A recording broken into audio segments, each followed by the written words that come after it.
کئی دفعہ کہتا رہا ہوں کہ خواجہ ملت کے ذاتی کردار میں کتنے لوگ ہمیں کہ جو ان کی جو عبادت کرتے تھے اس کے مطابق کچھ نہ کچھ کرنے کی کوشش کرتے ہیں. اتنے تو نہ صحیح, وہ تو کہنا تو آسان ہے جیسے انہوں نے بھی آپ کو بتایا, اتنے نہ صحیح لیکن کچھ نہ کچھ آج کل کے نوجوان تو میرا خیال ہے 99% سے زیادہ لڑکے جن کو وضو کرنا بھی نہیں آتا ہوگا. لیکن خواجہ ملت نے جوانی میں جب بی اے کا انہوں نے امتحان پاس کیا تو مجھے انہوں نے بتایا کہ میں اس وقت بھی 100 رکعت نفل رات کو پڑھ کے سوتا تھا. کوئی بات ہے, یہ ایسے ہی نہیں خواجہ ملت بن گئے اٹھ کر کے چل پڑے تھے. اور اگر خواجہ ملت کے ساتھ بھی وہ حمایت ہوتی, اگر خواجہ ملت نے اسلام کی بجائے قومیت کا نعرہ لگایا ہوتا, وطنیت کا نعرہ لگایا ہوتا جس طرح شیخ عبداللہ نے نعرہ لگایا, تو آج شاید خواجہ ملت کے درجے کا یہ سارے بڑے صغیر میں کوئی اور آدمی نہ ہوتا. لیکن یہ ایک کمی ہے, ایک سیاست میں ایک نقص ہے کہ جو اسلام کی بات کرے گا اس کا کوئی ذکر نہیں کرے گا, خود مسلمان اس کا ذکر نہیں کریں گے, مر جائے گا تو جھنڈے چڑھائیں گے اس کی قبر پر, لیکن زندگی میں اس کا ذکر نہیں کریں گے. اور اگر اسلام کا مخالف ہوگا تو ساری دنیا کی اسلام کی دشمن فوج ہے, سارے مل کر اس کی سپورٹ کریں گے. شیخ عبداللہ کے اندر کچھ نہیں, وہ ان کی کتاب سے بھی پتہ لگتا ہے, ان کے عمل سے بھی پتہ لگتا ہے, اندر کچھ نہیں تھا. لیکن ہندو نے اس کو شیر کشمیر بنا دیا, ہندو اس کو آسمان پر اٹھا کے لے گیا, ساری دنیا سے اس کا لوہا منوایا. لیکن رئیس نواز چھوٹے اسلام کا نام لیتے تھے, پاکستان کا نام لیتے تھے, اس لیے ان کا نام آج لوگ سوچتے ہیں, پوچھتے ہیں میں چودھری صاحب کون, یہ ایسا المیہ ہے تاریخ کا. مگر بات پھر وہی ہے, فیصلہ انہی لوگوں کے ہاتھ میں جو ایمان والے ہیں, یقین والے ہیں, اور کوئی پیدا نہیں ہے رئیس الارار کی خبر پر. لیکن میرا خیال ہے کہ کہیں کسی کو پتا ہوگا, آج اگر ان کے ساتھ رہنے والے ہندو لیڈر ہوتے یہاں تو وہ بھی خواجہ ملت کی خبر پر آ کے ان کی عزت کرتے, احترام کرتے اور یہ عقیدت پیش کرتے.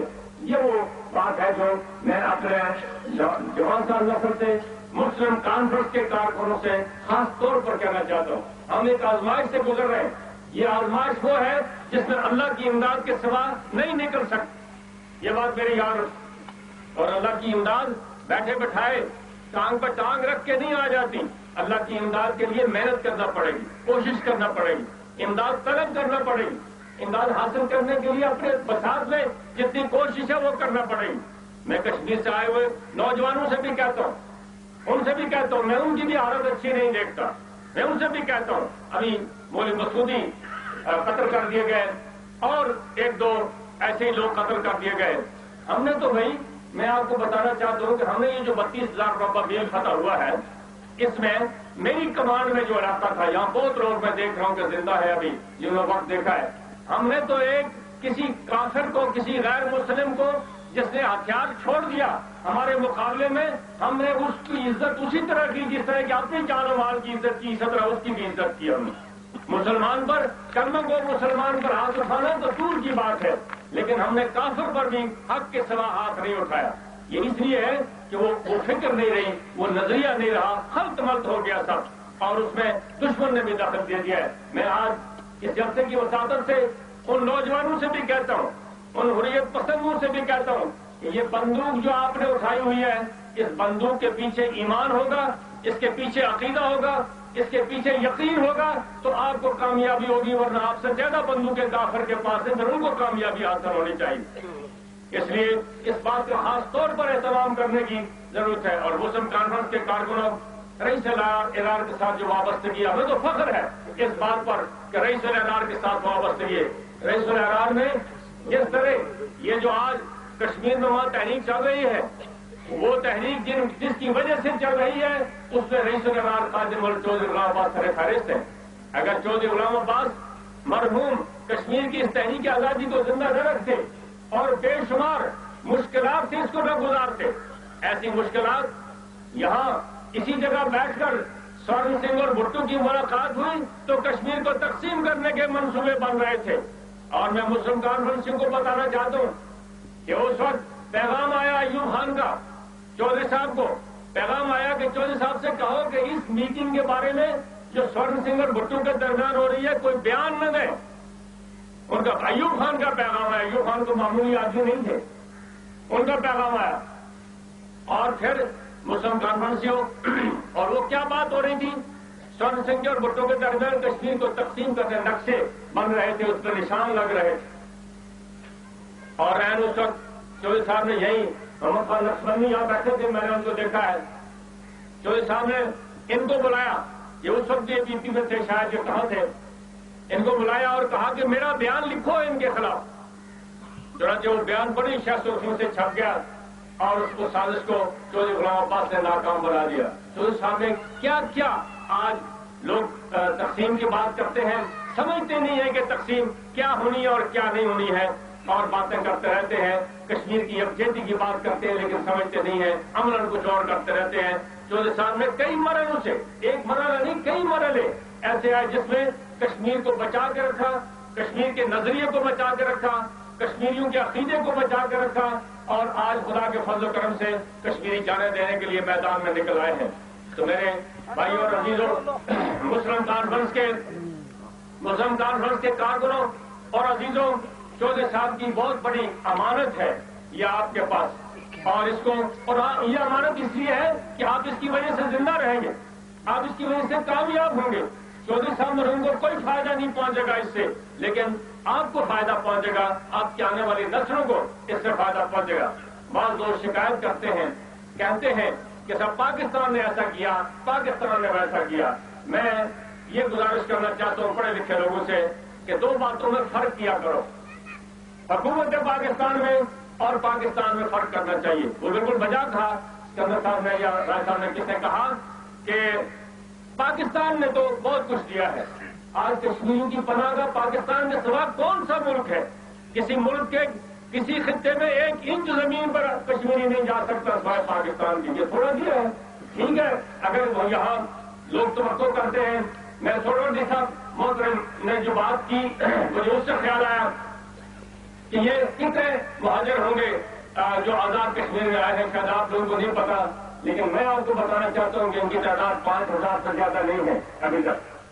یہ 5000 مہاجر جن کا روزانہ جانا ہے کہ ان کو پاؤں میں جوتے نہیں ہیں، کپڑے نہیں ہیں۔ پہلی بات تو یہ ہے کہ یہ یاد رکھو کہ یہ اپنے گھر میں ہے، اس سے بڑی اور کوئی بات نہیں چاہیے۔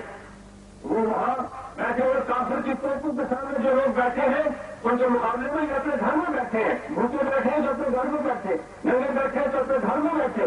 یہ تو غیر ملک میں نہیں ہے، غیر نہیں ہے کسی اور ملک میں آ گئے، یہ اپنے ملک میں بیٹھے ہیں، آزادی کی خزاں میں سانس لے رہے ہیں، کوئی قیمت نہیں ہے دنیا میں۔ اور دوسری بات میں یہ کہنا چاہتا ہوں کہ یہ گرا حکومت پاکستان سے کیوں؟ وہ ٹھیک آ رہا ہے سامنے کہ اقوام متحدہ کو بلانا چاہیے اور لوگوں کو بلانا چاہیے، ساری بات ہے، لیکن اپنے دامن میں اپنے گریبان میں منہ ڈال کے دیکھو کہ کیا ہم میں سے ہر ایک کا فرض نہیں ہے کہ ان کی مدد کریں؟ کیا صرف نواز شریف کا زیادہ فرض نہیں تھی کہ ان کی ملیں لگی ہوئی ہے تو سارا کام کریں گے؟ ہر بات میں نواز شریف کو مت بلاؤ، جو کام خود کر سکتے ہو وہ کیوں نہیں کرتے ہو؟ کس نے منع کیا وہ کام کرنا چاہیے؟ کتنے کشمیری ہیں جو امریکہ سے لے کر پاکستان تک پھیلے ہوئے ہیں؟ کتنے کشمیری ہیں جو کروڑ پتی ہیں؟ کتنے ہیں جو لکھپتی ہیں؟ ہزاروں کی بات تو چھوڑ دو، اس کو چھوڑ دو، ایک ایک کشمیری میں سینکڑوں کو جانتا ہوں، جن میں سے ایک ایک کشمیری ان تمام مہاجرین کو اور مجاہدین کو یہ ساری جنگ لڑ سکتا ہے، اس قابل ہے کہ وہ جنگ لڑ سکتا ہے۔ وہ کیوں پیسے رکھ کے بیٹھے ہوئے، وہ کیوں دونوں سمیٹ کے بیٹھے ہوئے؟ اور افسوس کی بات یہ ہے کہ گرا سب سے زیادہ وہی کرتے ہیں، جب بات کرتے کہ دیکھو جی کوئی کچھ نہیں کرتا۔ ابھی مجھے ایک میرا بھائی ادھر میرپور کانفرنس میں مجھے کان میں آ کے اس نے کہا کہ سردار قیوم دیکھو آپ کو تو وہاں ہونا چاہیے، میں نے کہا تم کو یہاں ہونا چاہیے، مجھے وہاں ہونا چاہیے۔ یہ عجیب انداز ہم نے اختیار کر لیا ہے۔ اور سنو، اپنا اپنا کام کرو، سارے اپنا کام کرنے کے بعد اگر کوئی گلا باتیں رہے تو کرو، جو اپنا کام نہیں کرتا اس کو شرم ہونی چاہیے، چپ رہے، بات مت کرے، باہر نکل کر اپنا کام کر کے پھر بتاؤ۔ اور اپنا کام یہ ہے کہ مسلم کانفرنسیوں میں آپ سے پوچھنا چاہتا ہوں بشمول میرے اپنے کہ ہمیں کس نے منع کیا کہ ہم نے کشمیریوں کے لیے ابھی تک ایک امدادی فنڈ کا اعلان نہیں کیا؟ کس نے ہم کو منع کیا؟ یہ جتنے مسلم کانفرنسی کارکن اگر 10-10 روپئے ماوار دیں تو ہم خدا کے فضل و کرم سے اس سے 4 گنا زیادہ مہاجرین کو اپنے گھر میں رکھ سکتے ہیں۔ کس نے منع کیا؟ کیوں نہیں کرتے ہم؟ اس لیے گلے شکوے چھوڑ کر سب اپنے اپنے گریبان میں منہ ڈال کے دیکھو۔ ہر شخص کا فرض ہے کہ ان کشمیر اور جو ہمارے نوجوان ہیں، میں MSF کے نوجوانوں سے کہنا چاہتا ہوں کیونکہ نعرے بازی تو کرتے ہو کہ جنگ رہے گی جنگ رہے گی. یہ جنگ مجھے دکھتا ہے تم اپنے درمیان لڑنا چاہتے ہو، اس لیے کہ اپنے درمیان اگر نہیں لڑنا کشمیر سے لڑنا ہے تو اس کی تیاری کرو. وقت آ رہا ہے کہ تمہاری بھی جانیں اسی طرح خدا کی راہ میں قربان ہونی چاہیے جس طرح کشمیر کے اندر نوجوان اپنی جانیں قربان کر رہے ہیں. اس لیے میری گزارش ہے آج کے اس اجتماع میں میں کوئی زیادہ سخت بات کہنا نہیں چاہتا، اس لیے کہ پھر اس کا پروپیگنڈا ہوتا ہے. لیکن یاد رکھو کہ اگلے 4-5 مہینے بہت مشکل ہیں، بہت سنگین ہیں. اگلے 4-5 مہینے فیصلہ کن ہو سکتے ہیں، اور کوئی کشمیری جو اپنے آپ کو اس کے لیے کچھ نہ کچھ نہیں کرتا، میں تو سمجھتا ہوں کہ وہ غدار ہے، ملت کشمیریہ کا، ملت پاکستانیہ کا غدار ہے. اس کو حق نہیں اپنے آپ کو کشمیری کہلانے کا، مسلم کانفرنسی کہلانے کا، تو حق اس کو نہیں ہونا چاہیے. ہر شخص پر فرض ہے کہ اس وقت محنت کرے، کوشش کرے، کام کرے. ہم کل سے، اور میں مبارکباد دیتا ہوں اپنی ان بہنوں کو جو میر پور میں مسلم کانفرنس کی خواتین جنہوں نے ریلیف فنڈ قائم کیا ہے اور مہاجرین کی امداد کے لیے کام کر رہی ہے. اسی طرح کل میں مسلم کانفرنس کے کارکنوں کو بھی ہماری ورکنگ کمیٹی کے اجلاس میں ہم ایک ریلیف فنڈ قائم کریں گے، جس سے وہاں لوگ زخمی ہو رہے ہیں، جیلوں میں پڑے ہیں، شہید ہو رہے ہیں، اور ان کی امداد کے لیے ہم یہاں سے صرف ہر شخص دوسرے سے کہتا ہے کچھ نہیں ہو رہا ہے، کچھ نہیں ہو رہا ہے. اپنے آپ سے کیوں نہیں کہتا بس تم کیا کر رہے ہو؟ اگر یہی سوال اپنے آپ سے پوچھنا شروع کرو تو میرا یقین ہے کہ بہت کچھ ہو سکتا ہے اللہ کے فضل و کرم سے. اور جو میں بات کہہ رہا تھا کہ حکومت کو اور پاکستان میں فرق کرنا چاہیے، حکومت کی کوتاہیوں اور غلطیوں کو پاکستان کی کوتاہیاں نہیں بتانا چاہیے. اور ساتھ ہی میں یہ عرض کروں کہ جہاں تک موجودہ حکومت کا تعلق ہے، آپ نے ان کے نمائندہ وزیر سے جو کشمیر افیئرس کے منسٹر بھی ہیں، آپ نے سن لیا کہ اس حکومت کی پالیسی کیا ہے. اس کے علاوہ آپ نے میاں نواز شریف صاحب کا وزیر اعظم کا پیغام بھی یہاں پڑھا گیا، وہ بھی اس وقت لوگ تھوڑے آئے تھے، وہ اخبارات میں بھی آ جائے گا، آپ پڑھ لیجیے گا. انہوں نے بھی پوری طرح پوری وضاحت کے ساتھ اپنا موقف بیان کر دیا ہے. اس کے علاوہ میں آپ کو یہ کہنا چاہتا ہوں کہ جہاں تک میری معلومات کا تعلق ہے اور جہاں تک میرے عقیدے کا تعلق ہے، میں پورے وصول کے ساتھ کہہ سکتا ہوں موجودہ حکومت 1 مہینے میں کوئی ہمالیہ سیدھا نہیں کر سکتی، لیکن انہوں نے پے در پے اقدامات شروع کیے ہوئے ہیں صحیح راستے پر. اور مجھے امید ہے کہ انشاءاللہ العزیز اس راستے پر ہم چلتے رہے تو مسئلہ کشمیر یقیناً حل ہوگا. اور رانا صاحب نے بالکل ٹھیک کہا. میں تو اکثر سے یہ بات کہتا ہوں کہ بھارت کے ساتھ ہمارے تعلقات توڑنے سے پاکستان اثر نو مارن سے وجود میں آ جائے گا. پاکستان کو کوئی سر منہ نقصان نہیں ہو سکتا اللہ کے فضل و کرم. بھارت کے ساتھ تعلقات، اور یہ بھی میں آپ کی حکومت سے بھی کہنا چاہتا ہوں کہ بھارت کے ساتھ تعلقات کی بہتری اور بے غیرتی میں فرق کرنا چاہیے.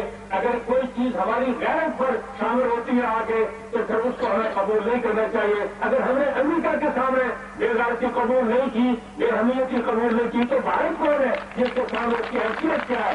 آج تو اللہ کے فضل و کرم سے یہ سب بڑا ملک ہے، مگر آج اللہ کے فضل و کرم سے اس کو کشمیر سے جو پالا پڑا ہے اسی سے جان نہیں چھوٹے گی. کئی سال پاکستان تو ابھی دور ہے، پاکستان کی بات دور ہے. اور ابھی اگر آزاد کشمیر کے لوگ بھی اس میں شامل ہو گئے تو انشاءاللہ ہندوستان کی ساری فوج مل کر آزاد کشمیر اور کشمیر پر حملہ کر کے فتح نہیں کر سکتی. ان کو بھی بات سمجھ آ جائے گی کہ کتنا تکلیف کا شو ہوتا ہے. تو اس لیے آج فکر کی بات کیا ہے؟ آج خود ہندوستان کو اندر سے اللہ تعالیٰ نے ان کی گردن مروڑی ہوئی ہے، پکڑا ہوا ہے اور سزا دے رہے ہیں. آج اس کی کوئی فکر کی بات نہیں ہے. میں یہ بات کہہ سکتا ہوں وصول سے کہ موجودہ حکومت کشمیر میں کم از کم اگر کوئی زیادہ تیر نہیں مارے گی تو کشمیریوں کا کوئی نقصان بھی نہیں کر سکتی. وہ اتنی ہمدرد ہے کشمیریوں کو جتنا کشمیری خود اپنے ہمدرد ہے. اس لیے اور یہ بات بھی میں کہنا چاہتا ہوں آپ سے کہ بہت باتیں سیاست میں ایسی ہوتی ہے جس طرح کہ مہتاب خان صاحب نے کہا کہ ہمارے ماندہ خان بھائی بھی شاید یہاں بیٹھے ہیں، وہ خود مختار کشمیر کی بات بھی لوگ کرتے ہیں.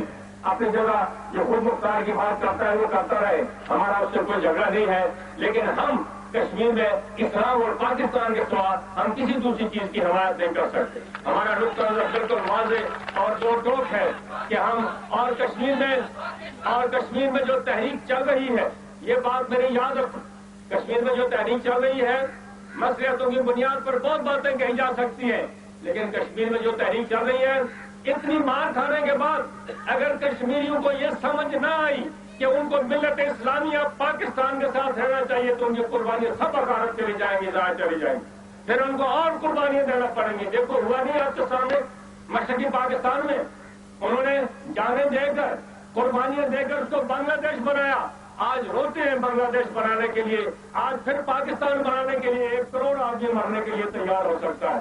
یہ وہ اور کیا کشمیری اتنے نالائق ہیں کہ اس بات کو نہیں سمجھتے کہ ان کی آنکھوں کے سامنے کیا ہوا مشرقی پاکستان میں کہ وہ پھر اپنے لیے ایک اور عذاب کھڑا کریں گے کل؟ تو اس لیے یہ سب باتیں ایسی ہیں، ان باتوں کا کوئی فکر کرنے کی ضرورت نہیں، ہمیں اپنا کام اپنا گھر دیکھ لینا چاہیے کہ ہمارا گھر کتنا ٹھیک ہے اور کتنا خراب ہے، اور اللہ کے فضل و کرم سے وہ کشمیری جو وہاں ہے وہ بھی ٹھیک راستے پر کام کر رہا ہے، اور جو لوگ صرف خود مختاری کے لیے لڑ رہے ہیں اگر وہ بنا سکے اس کو تو دیکھ لیں گے کیا صورت ہوتی ہے۔ لیکن ابھی مہتاب خان نے جس طرح کہا ہے صحیح کہا کہ اس وقت سب لوگوں کو مل کر خود مختاریے ہوں یا الحاقیے ہوں سب کو مل کر ہندوستان کو وہاں سے نکالنے کے لیے پوری بھرپور جدوجہد کرنا چاہیے، کوشش کرنا چاہیے۔ اور آزاد کشمیر کے لوگوں مسلم کانفرنسیوں میں باقی لوگوں سے کچھ نہیں کہتا، ان پر میرا اتنا زیادہ حق نہیں ہے، مگر آپ سے کہتا ہوں، مسلم کانفرنسی خواتین سے کہتا ہوں، مسلم لیگیوں سے کہتا ہوں، اس لیے کہ مسلم لیگ اور مسلم کانفرنس نظریاتی اعتبار سے ایک ہی جماعت تھی اور قائد اعظم